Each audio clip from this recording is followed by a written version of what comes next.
오늘 한계를 뛰어넘는 더보라 그런 제목으로 말씀을 나누고 함께 헌신하는 시간이 될 수 있기를 바랍니다. 사회의 모든 영역에서 여성들의 역할, 여성들의 힘이요 점점 더 높아지고 있습니다. 가정에서는 여성들의 역할이요 위상이요 남성들이 대단히 위험을 느낄 정도로 지금 바로 힘이 점점 확대되고 있습니다. 요즘은 오죽했으면 가정에서 이 남성들의 위치는 반려견보다는 조금 더 못한 것 같아요. 남성들이 역차별을 느낄 정도로 지금 여성들의 위상이 사회에서도 그렇고 가정에서도 더 높아지는 것 같아요. 요즘 참 반려견들은 참 대단한 것 같습니다. 제가 운동을 하면서 보니까 여러분 유모차 아시죠? 아이들 안고 다니면 힘드는데 그래서 아이들 태워 다니는 유모차가 있지 않습니까? 계모차라고 여러분 혹시 아시는가요? 저는 처음에 이 반려견을 유모차에 태우고 다니고 있는 것 같아서 왜 저 아이를 태우는 저기 유모차에 저 개를 태우고 다니느냐 이랬더니 나중에 알고 보니까 제가 벌써 이미 시대에 뒤떨어지고 있는 거예요. 그게 유모차가 아니고 계모차였습니다. 그래서 제 관심이 뭔가 하면 그게 값이 되게 많이 나갈 것 같아요. 그래서 제가 물어보지는 못하고 언제 한번 알아봐야 되겠다 싶은 생각이 드는데 요즘 여러분 이 반려견들의 위상이 여러분 대단합니다. 남편들은 여러분 반려견에 여러분 그 순수에 끼지도 못하고 그 다음 순수입니다. 여러분. 그만큼 여러분 뭡니까? 요즘 사회가 여러분 그렇게 돼가고 있습니다. 사실은 여러분 얼마 전까지만 하더라도 여성들이 위상은 별로 없었지 않았습니까? 결혼하면요 누구누구의 엄마 이 정도로 통칭이 되면서 여성들의 이름은 상실하고 여러분 그런 때가 얼마 되지 않았지 않았습니까? 예수님 당시만 하더라도 이방인으로 태어나지 않고 그리고 또요 종으로 태어나지 않는 것 그러면서 또 거기다 덧붙여서 여자로 태어나지 아니한 것을 감사한다. 예수님 당시만 해도 그랬습니다. 여성들의 위치가요 거의 없었습니다. 아시는 대로 구약 성경에는 사람 수를 셀 때 여성들은요 숫자에 여러분 개수하지도 여러분 않았습니다. 요즘은 그런 식의 사고방식을 가지고 있다가는 여러분 밥도 못 얻어 먹는 거 아니겠습니까? 제가 말씀드리려고 하는 것은 뭔가 하면 이런 어떤 사회적인 변천이 있었지만 시대와 관계없이 여성들의 정체성이 유감없이 발휘되는 영역이 있었는데 그게 바로 어딘가 하면 교회이고 영적인 영역인 겁니다. 여러분 요즘 교회에 보십시오. 여러분요 여성도들이요 사실은 성도들 전체의 70% 이상이 여성도들입니다. 교회에서 여성들의 활동이 없다면 교회는 아마 영적으로 아마 침체에 빠지지 않겠나 그렇게 생각이 됩니다. 기도하고 전도하고 바로 교회 구석구석 모든 영역에서 정말 충성하는 사람들은요 거의 여러분 여성들이거든요. 그래서 이 여성들의 이 역할, 여성들의 위상은 교회에서 영적인 영역에서는요 사실은 이미 오래전부터 뭡니까? 그 위상이 바로 대단했다는 겁니다. 오늘 본문의 이 내용 우리가 사사기를 보시면요 이 많은 사사 가운데서도 여성 사사입니다. 드보라. 저도 개인적으로 이 사사를 굉장히 좋아를 합니다.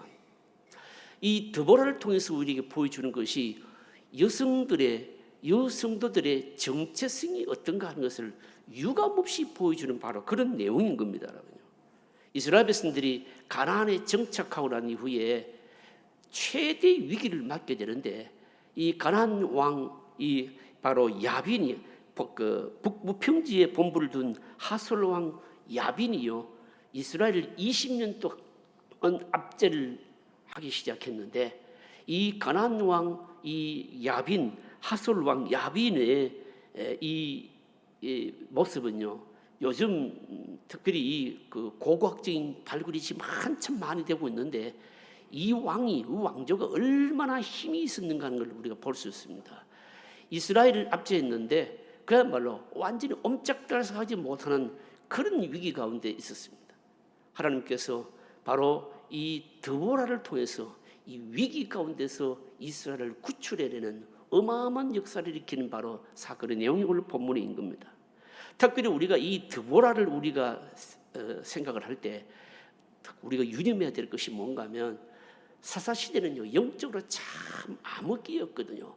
영적으로 이렇게 어두운 때에 이스라엘 백성들이 어마어마한 위기 가운데 처해 있을 때 이름 없는 바로 여사사를 세워서 이 위기에서 구출해내었다.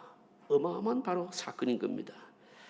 여러분, 우리가요 미국 사회가 굉장히 개방적인 사회로 우리가 알고 있지만 사실은 여러분 그렇지 않습니다. 미국의 여러분 사회 여러분 모든요 이 관습이나 또 여러분 관행이나 이런 것들은요 우리보다도 훨씬 더 폐쇄적입니다. 여러분 우리나라는 여자 대통령이 나왔지만 미국에는요 아직도 이번에는 모르겠습니다만 이 높은 천정을 지금 뚫지 못하고 있거든요, 여러분요. 그렇게 개방적인 것 같지만 여성들의 활동이 무제한적으로 막 보장되는 것 같지만 천만에요, 여러분. 그렇지 않습니다, 여러분요. 인습과 관행의 장벽을 깨는 것, 여러분 이게 쉬운 일이 아닌데 영적으로 특히 어두운 때에 이 드보라 여인을 사용하셔서 특별히 여인이 사용되어서 어려운 위기를 바로 구출해냈다. 여성도들의 바로 이 정체성이 유감없이 발휘되는 바로 그런 장면입니다. 하나님께서 하시면 바로 말씀의 이종들도 그 어떤 일도 가능하다라고 하는 것을 바로 메시지를 주는 내용이 오늘 본문의 내용입니다. 오늘 우리 헌신 예배를 드리는 우리 4, 5, 6 예전도회 회원들뿐만이 아니고 우리 여기에 모든 예전도회 회원들이 더보라 같이 여러분 쓰임 받는 이런 놀라운 예정들이 되시기를 바랍니다. 첫째로 생각될 것은 바로 반복되는 이스라엘 백성들의 고질병입니다. 여러분 1절 말씀 같이 한번 읽어보실까요? 1절 같이 읽겠습니다. 에웃이 죽으니 이스라엘 자손이 또 여호와의 목전에 악을 행하며. 사사기 성경을 이미 알고 있습니다만은 사사기 성경을 우리가 읽으면서 반복되어 나타나는 말이 여러분 또라고 하는 말이거든요. 이게 사사기 성경을 이해하는 키워드입니다. 핵심, 그러니까 주제를 이해하는 핵심 단어인 겁니다, 여러분요. 여호와의 목전에 또 악을 행했다. 이스라엘 백성들이 살만하니까 또 악을 행했다. 이겁니다, 여러분요. 여러분 고질병이 뭘까요? 고질병은 정말 치료하기 힘든 병을 말하는 것 아닙니까? 조금 치료해서 나았다 싶으면 또 재발하고 또 재발하고 그야말로 지긋지긋하게 힘들게 만드는 그 병이 바로 고질병입니다. 그런데 이 고질병이라고 하는 말을 그냥 우리의 육신의 병만이 아니고 우리의 고쳐지지 아니하는 생각이나 우리의 고쳐지지 아니하는 사고방식이나 이런 것들이 아주 고착이 되어서 도무지 사람이 바뀌지 아니할 때 그때도 여러분 사용하는 말이 뭔가 하면 고질병 이렇게 말하는 겁니다. 사람에게는요 여러분 연약한 부분들이 다 있는데 유독 그 연약한 부분을요 여러분 그 부분을 고치기를 싫어하고 그 부분을 여러분 물고 늘어지면서 그 부분에 바뀌기를 싫어하는 그런 여러분 습성이 여러분 남아 있습니다. 우리 안에 여러분 우리 안에 도무지 다른 사람으로부터 이 침해 다른 사람의 어떤 영향받는 것을요 거부하고 싫어하는 이런 바로 영역이 있다는 거죠, 여러분요. 그 부분이 고쳐지지 않아서 많은 사람들이 어려움을 겪고 힘든 경우가 많이 있거든요, 여러분요. 그런데 특별히 여러분 이게 어디에 나타났는가 하면 이스라엘 백성들의 공동체, 개인이 아니고 나라 전체에 이스라엘 백성들 전체에 나타나는 바로 병이었다라고 하는 겁니다. 여러분 우리는 이걸 조금 이해할 필요가 있습니다, 여러분요. 왜 이해할 필요가 있는가 하면 여러분 이 이스라엘 백성들이요 출애굽기에서도 마찬가지입니다. 그렇게 하나님의 은혜를 받지만 그러나 조금 살만하면 뭡니까? 그 은혜를 여러분 잘 다시금 기억하지를 못하고 또 뭡니까? 불순종에 빠지고요. 사사기에 와서는요 조금 살만하면요 또 뭡니까? 여호와 앞에서 악을 행하고요. 이게 여러분 반복되었다라고 하는 것입니다. 왜 이런 일이 나타나게 될까라고 하는 겁니다. 이스라엘 백성들의 공동체 속에 나타난 바로 고질병 고치지 않는 것은요. 엄밀히 말하자면 이것은 바로 이스라엘 백성들이 하나님의 백성이 되는 과정과도 연관이 있는 겁니다. 여러분. 이게 무슨 말씀인가 하면 쉽게 예를 들자면 여러분 이런 겁니다. 여러분 부모님이 이 코로나 예방 주사를 맞았다고 해서 여러분 자녀들에게 자동적으로 면역이 생길까요? 안 생길까요? 안 생깁니다. 여러분요. 부모님이 아무리 코로나 주사를 맞았다고 하더라도 여러분 자식들은 어떻습니까? 여러분 면역이 생기는 게 아닙니다. 면역이 생기려면 어떻게 해야 될까요? 개인이 본인이 여러분 다 예방주사를 다 맞아야 되는 겁니다. 여러분 이스라엘 백성들이 바로 이거였습니다. 이스라엘 백성들에게 한 사람 한 사람 말씀으로 변화되는 역사가 없었다. 이게 바로 여러분 이스라엘 백성들이 나타나는 바로 고질병이었습니다. 무슨 말씀인가 하면 여러분 이스라엘 백성들이 애굽에서 나올 때 여러분 어땠습니까? 하나님의 놀라운 10가지 재앙을 통해서 바로 저들을 바로를 누르고 이스라엘 백성들을 구출해내셨습니다. 그리고 이 출애굽의 역사, 광야 40년의 바로 여정, 기적같이 통과하지 않았습니까? 가나안 정복 시대, 가나안 정복도 사실은 엄밀히 말하자면 하나님의 역사로 이루어지는 것이었습니다, 여러분요. 그런데 문제가 뭔가 하면 가나안에 정착한 이 정복 세대들이요, 여러분 개인적으로 말씀으로 거듭나는 역사가 바로 없었던 겁니다. 그러니까 출애굽 세대들과는 다르다는 겁니다, 여러분. 출애굽 세대들은 그래도 하나님의 말씀의 능력을 체험했지만, 그러나 가나안 정복 이후에 정착한 이 세대들은요, 말씀을 통해서 거듭나는 이런 역사가 바로 없었던 것이죠. 그러니까 어떻습니까? 하나님의 도우심을 받기는 하지만, 하나님의 손길을 체험하긴 하지만, 그것을 통해서 하나님의 말씀의 능력, 하나님의 능력 이런 것들을 뭡니까? 온전하게 저들이 깨닫지를 못했던 겁니다. 그러니까 좀 평안하면은 다시 뭡니까? 세상으로 돌아가 버리게 되고, 그러고 나서 또 부르짖게 되고, 이런 일들이 반복되었다라고 하는 것입니다. 여러분 정복 세대들의 바로 이 연약함이요, 어떻게 보면 여러분 오늘 우리들에게 교회의 사명이기도 하고, 그리고 여러분 과제이기도 합니다. 여러분 교회의 큰 과제가 여러분 뭘까요? 교회는 하나님의 말씀으로 계속해서 각 사람이 양심에 도전을 해서 한 사람 한 사람이 말씀으로 말미암아 변화되는 이 역사를 바로 일으켜야 되거든요. 그런데 오늘날 교회가 이 부분을 소홀히 하다 보니까 하나님의 백성들이 잘 만들어지지를 않습니다. 하나님의 백성이 잘 안 만들어진다라고 하는 말씀은 어떤 내용인가 하면 이것은요, 말씀으로 거듭나서 말씀으로 성숙되고 말씀의 능력을 체험하고 이런 것으로 말하는 겁니다. 이런 일들이 잘 일어나지 아니하니까 10년, 20년 신앙생활을 하고 난 이후에도 여러분 그 사람은 하나님 나라 하나님의 백성인데, 그러니까 속 사람은 실제로는 하나님의 능력을 모르는 사람들이라는 거죠. 이게 바로 뭡니까? 사사시대에 이스라엘 백성들이 겪었던 이 공동체적인 뭡니까? 이 고질병과 여러분 유사하다는 겁니다, 여러분. 말씀으로 거듭난 사람들이 여러분 특징이 뭘까요? 말씀 듣기를 좋아하는 겁니다. 그러나 말씀으로 변화됨이 없는, 말씀의 능력을 모르는 사람들의 모습은 또 어떤 특징이 있는가 하면요, 말씀 듣기를 그러니까 뭡니까? 싫어합니다, 여러분.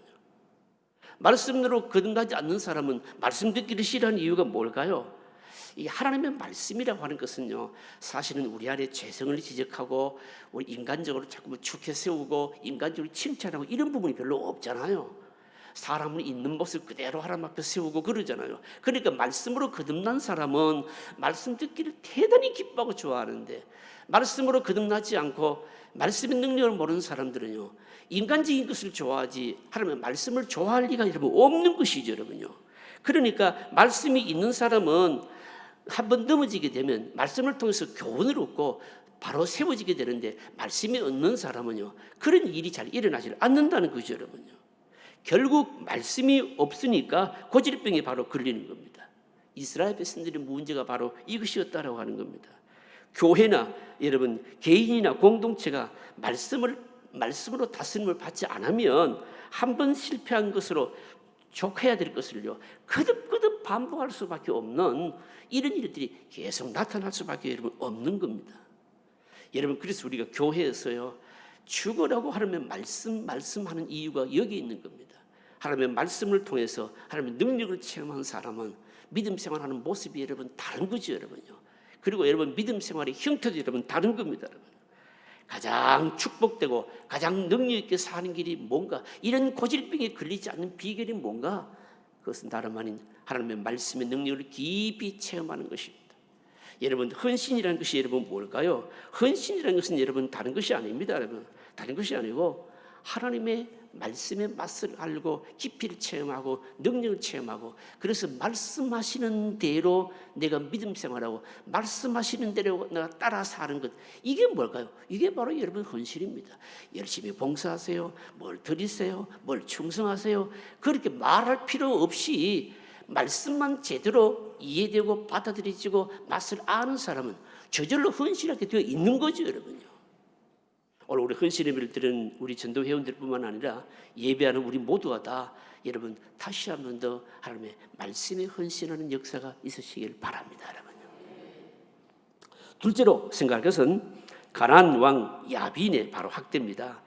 하나님께서는 고질병에 빠져 있는 이스라엘 백성들을요, 가나안 왕 야빈의 손에 바로 학대를 받게 하셨습니다. 이 부분은 좀 성경을 다시 한번 읽어보셔야 됩니다. 여러분 2절 3절입니다. 2절 3절 다시 한번 읽어보실까요? 같이 읽습니다.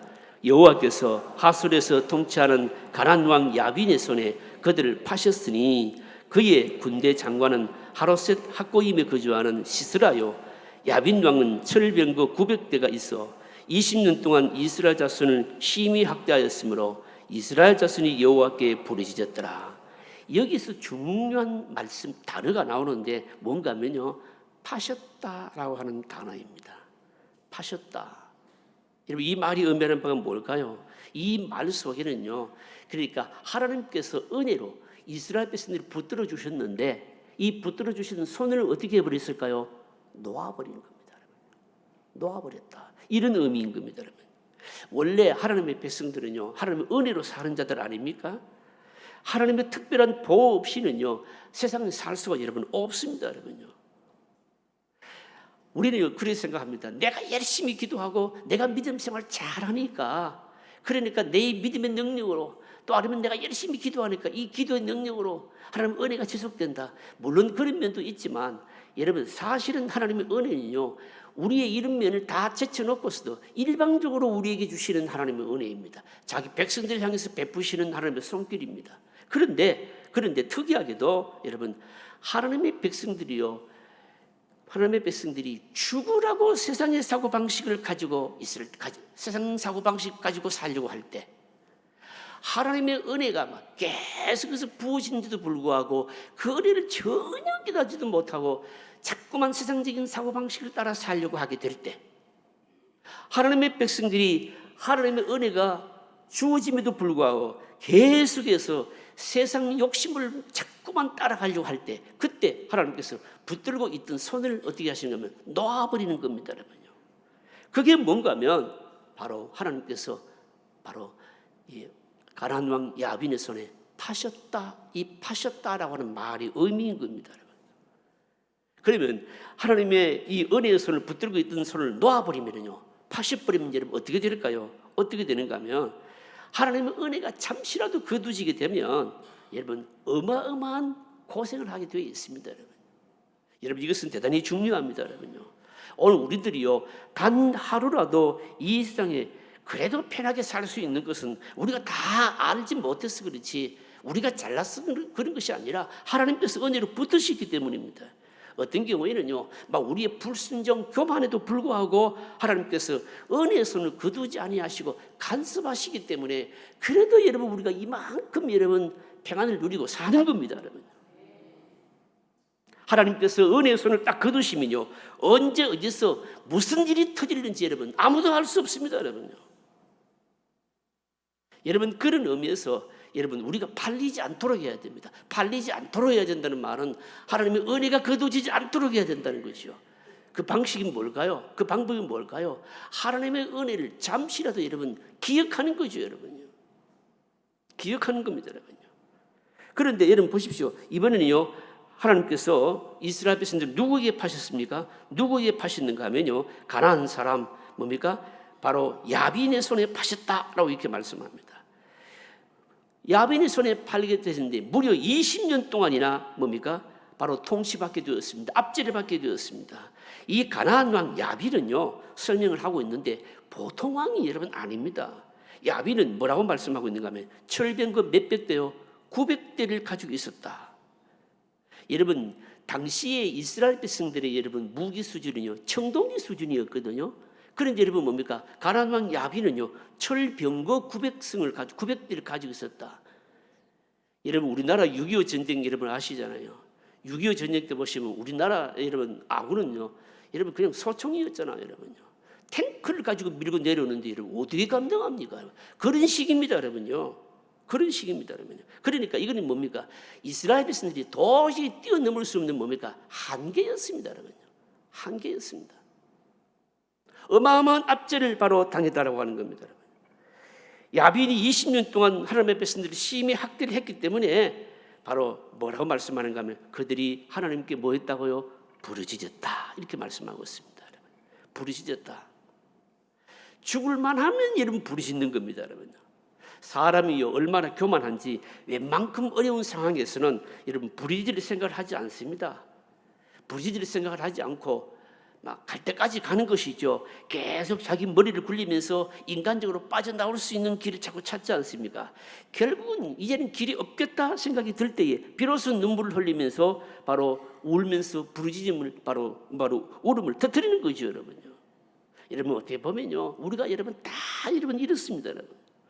어려움이 와도 처음에는요 대체로 어려움이 오면요 어떻게 합니까? 자기를 돌아보기는커녕 자기 신세가 억울해서 원망 섞인 기도를 하잖아요. 나중에는요 막 한탄에 섞인 기도를 막 합니다. 그러다가 정말 길이 없어 보일 때 자기의 불신앙을 돌아보면서 기도 제목이 바뀌잖아요. 여러분요. 그러면 뭡니까? 하나님이 역사하실 시간이 다 된 겁니다. 여러분요. 여러분 무슨 말씀이 우리에게 주시는 여러분 교훈이 뭘까요? 여러분요. 사실은 여러분 우리가 여러분 평안할 때 뭡니까? 더 엎드리는 것이 뭡니까? 복인 겁니다. 여러분요. 바로 여러분 엎드리는 점에 있어서는 여성들이 아마 남성들보다는 좀 희망적일 것 같습니다. 대개 남자성들은요 사회생활은 참 적극적이지만 신앙생활에는요 그렇게 적극적이지 않습니다. 여러분요. 엎드리는 데는 선수들이 누군가 하면 그래도 여성들입니다. 남성들은 엎드리기보다는요 머리 굴리는 데 선수들이죠. 여러분요. 그래서 남성들보다도 여성들이 훨씬 희망적이라는 겁니다. 그런데 엎드리는데 여러분 이 막다른 골목까지 가서 엎드릴 이유가 뭐가 있습니까? 여러분요. 평안할 때 여러분 엎드리면 얼마나 복이겠냐고 여러분요. 평안할 때 엎드리게 되면 여러분 문제가 터질 문제도 뭡니까? 일어나질 않는 거죠. 여러분요. 문제가 터지고 그야말로 막다른 골목까지 가서 엎드리게 된다면 고생대로 하고요. 여러분 나에게 돌아온 유익이 하나도 없는 거죠. 여러분요. 오늘 우리 헌신 예배를 드린 특별히 우리 여전도 회원들 평소에 여러분 더 많이 엎드리시는 은혜가 있으시기를 바랍니다. 여러분요. 엎드리게 되면 뭘까요? 그게 바로 하나님의 은혜의 줄이 뭡니까? 끊이지 않게 하는 바로 길입니다. 여러분요. 엎드리게 되면 뭡니까? 터질 문제도 뭡니까? 하나님께서 먼저 막아주시는 거죠. 여러분요. 엎드리게 되면 뭘까요? 하나님의 돌보심이 우리가 다 알지 못하는 가운데서도 둘러 진치시는 거죠. 여러분요. 여러분 그래서 막다른 골목까지 가시지 말고 엎드리는 것 여러분 이게 뭘까요? 사실은 헌신입니다. 여러분. 오늘 마지막으로 생각할 것은 이제 드보라에 대해서 조금만 더 생각하겠습니다. 말씀으로 뭡니까? 가나안 왕 야빈을 바로 물리치는 장면입니다. 정말 이 어려운 때를 대비해서 준비한 사람이 하나님께 준비하신 사람이 바로 이 드보라인데 드보라에 대해서 성경이요 여러분 호칭하는 것이 언급하는 것이 몇 개 있습니다. 한번 보실까요? 4절 5절입니다. 4절 5절 같이 읽어보실까요? 같이 읽습니다. 그때에 라피도스의 아내 여선지자 드보라가 이스라엘의 사사가 되었는데 그는 에브라임 산지 라마와 베델 사이 드보라의 종류나무 아래에 거주하였고 이스라엘 자손은 그에게 나아가 재판을 받더라. 여러분 드보라에 대해서 성경이 알려진 게 별로 없습니다. 근데 여기 보시면요 핵심적인 게 딱 다 나옵니다. 드보라에 대해서 뭐라고 첫 번째 말하고 있는가 하면요 라피도스의 뭐라고요? 아내. 그러니까 아내 이 말은 무슨 말씀입니까? 그냥 한 남자의 아내였다. 그러니까 뭡니까? 평범한 여인이었다. 주부였다. 그리고 여러분요 특별히 여러분 또 특이한 점이 뭔가 하면요 다른 사사와는 달리요 여선지자 이렇게 말하고 있는 겁니다. 여선지자라고 언급하고 있습니다. 그러면서 드보라의 종려나무라는 불리는 곳에서 재판을 했다라고 말씀합니다. 여기서 말하는 재판이라고 하는 것은 법적인 제재력을 갖추는 재판을 의미하는 것이 아니고요, 하나님의 말씀을 바로 이 사람들의 어려운 상황에 구체적으로 그러니까 적용시켜주는 재판이었습니다. 오늘날로 말하자면, 요즘으로 말하자면 상담과 비슷한 겁니다. 이게 무슨 말씀일까요? 그러니까 바로 이 드보라는요, 주부입니다. 한 남편의 아내입니다. 평범한 여인입니다. 그런데도 불구하고 그에게 하나님께서 특별한 성령의 은혜가 임하니까 사람들이 어려운 상황을요, 말씀을 가지고 적용해 주는 이런 바로 뭡니까? 영적인 상담을 하고 있었다라는 겁니다, 여러분요. 여러분, 이게 우리에게 무엇을 말씀하는 것일까요?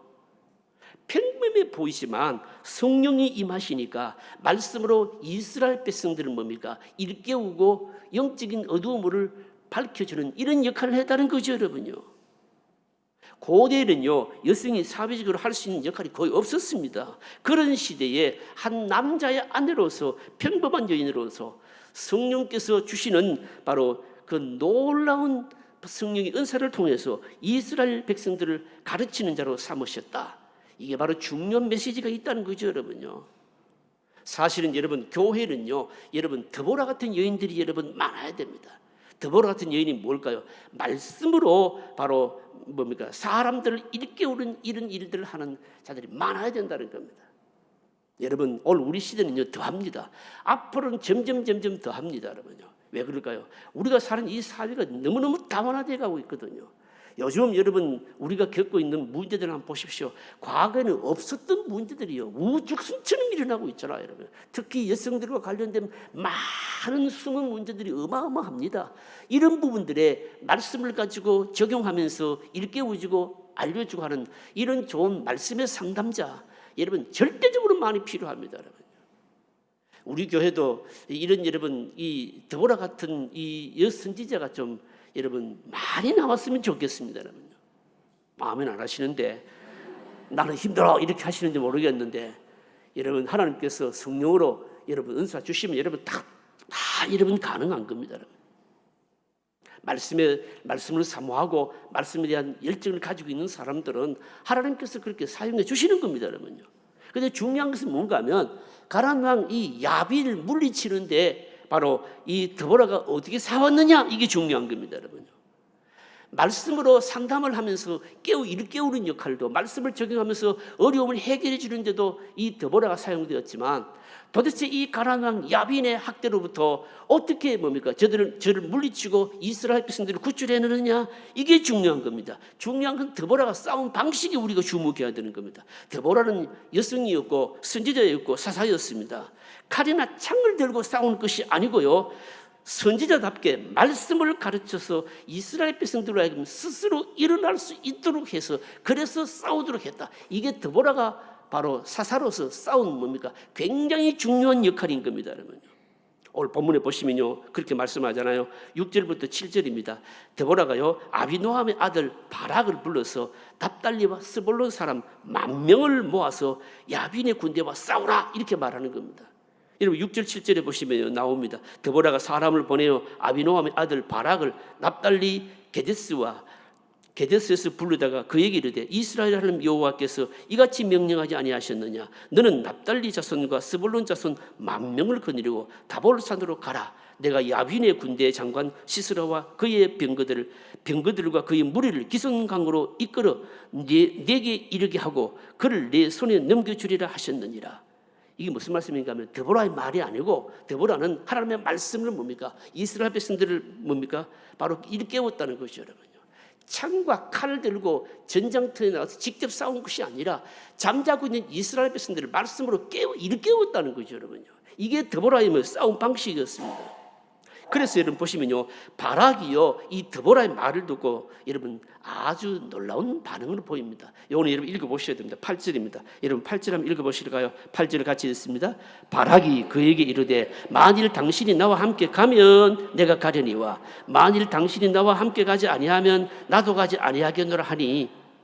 여러분 이 바락이 뭐라고 얘기합니까? 이 군사 10,000명을 이끌고 다볼산으로 가라 그러니까요. 이 바락이 하는 말이 뭔가 하면, 이 바락이 용장입니다. 뭐라고 얘기하는가 하면 드보라에게 당신이 가면 내가 가고 당신이 안 가면 나 안 가겠다는 거예요. 조건부를 지금 얘기하고 있잖아요. 여러분 이건 바락이요 무슨 용기가 없어서 그런 사람이 이렇게 조건을 붙이는 게 아니에요 이게요. 히브리서 11장에 보시면 믿음의 영혼 가운데 바락이 포함되어 있습니다. 히브리서 11장 32절을 보시면 내가 무슨 말을 더하리요? 기드온, 바락, 삼손, 입다 이렇게 말합니다. 바락이요 굉장히 용장이었다 이렇게 말합니다. 그렇다면 여러분 이 바락이요 이 드보라에게 조건부로 당신이 가면 내가 전장에 갈 것이고 안 가면 내가 안 갑니다. 이 말의 의미가 뭐겠느냐 이 말입니다. 무슨 의미일까요 여러분요? 바락이 드보라에게 같이 가자 조건부로 붙인 것은 드보라를 의지하기 위해서가 아니고 드보라를 통해서 하나님의 말씀이 주어졌고 전쟁을 하는 동안에도 여전히 하나님께서 이 드보라를 통해서 계속 말씀이 주어질 것이니까 그 말씀이 주어지는 대로 싸우면 이긴다. 이 믿음 때문에 뭡니까? 당신이 드보라가 함께 가야 된다 이렇게 했던 겁니다 여러분요. 하나님의 말씀이 계속 임하고 있는 이상 반드시 전쟁에 승리한다. 바락이 이것 때문에 드보라에게 말씀의 여선지자 주부 여선지자 사사에게 당신이 같이 가야 됩니다 이렇게 말하고 있는 거예요 이게요. 여러분 이게 우리에게 의미하는 바가 뭘까요? 여러분 가장 힘있고 능력 있는 사람이 누굴까요 여러분요? 여러분 그에게 어떤 사람이지 남자든지 여자든지 간에 그에게 하나님의 말씀이 임하고 있는 사람 가장 존귀한 사람이고요 능력자이고요 힘 있는 자입니다 여러분. 왜 그럴까요? 그 종을 통해서 그 사람을 통해서 하나님의 말씀이 계속 임하면은 여러분 하나님이 뭡니까? 싸울 방식도 알려주시고요 결과도 알려주시고요 길도 알려주시고요 다 그렇기 때문입니다. 그래서 여러분 어떤 사람 되기를 희망하셔야 되는가 하면 내가 말씀의 사람이 되는 것이 중요하고 여러분 말씀의 사람이 되면요 그 말씀의 사람과 함께 가까이 하게 되면요 하나님의 임재를 많이 느끼게 되어 있습니다. 여러분요. 하나님께서 드보라를 통해서 주시는 말씀이 뭡니까 여러분요? 그 말씀이 나오잖아요 여러분요. 7절 이하에 여러분 말씀이 나오잖아요. 하나님께서 어떻게 하셨습니까? 이스라엘 백성들은 뭡니까? 다볼산에 진을 치게 하고 그리고 뭡니까? 야빈의 왕 철병거 900대를 그린 야빈의 군대는 어디에 가요? 기손 강가에 머물도록 한 겁니다 여러분요. 이게 여러분 뭡니까? 드보라를 통해서 주시는 말씀이거든요. 하나님의 작정이 뭘까요 여러분요?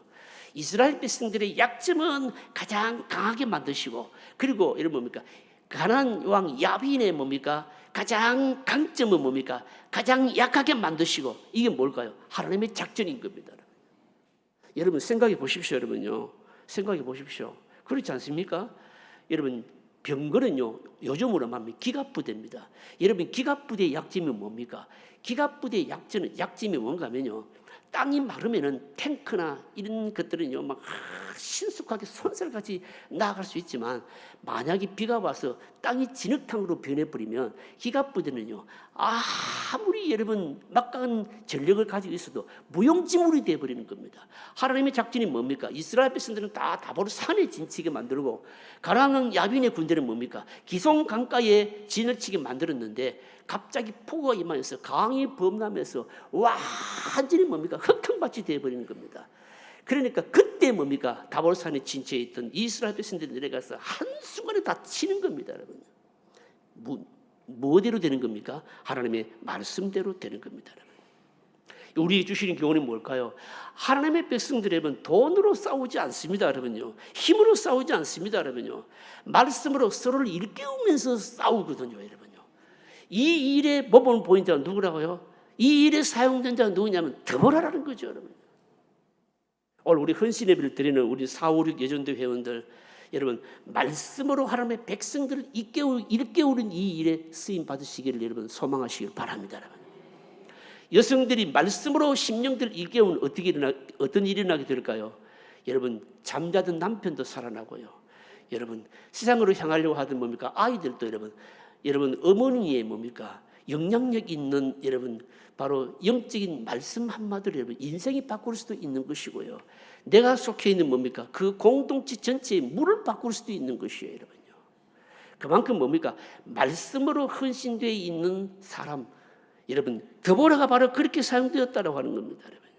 정제된 여인의 뭡니까? 이 하나님의 말씀, 정제된 하나님의 말씀으로 나타내는 그 한마디로 영혼을 깨우는 이것이 뭘까요? 사실은 여러분 세상을 이기는 바로 비결이라는 거죠, 여러분요. 하나님의 말씀을 듣고 우리 자신이 여러분 발로 일어서고요. 그리고 다른 사람들을 일깨우는 것, 이게 뭡니까? 이게 바로 여러분 드보라가 사용되었던 것이고요. 오늘 우리 여성들도 여러분 우리 여전도 회원들도 이렇게 바로 쓰임을 받아야 된다는 겁니다, 여러분.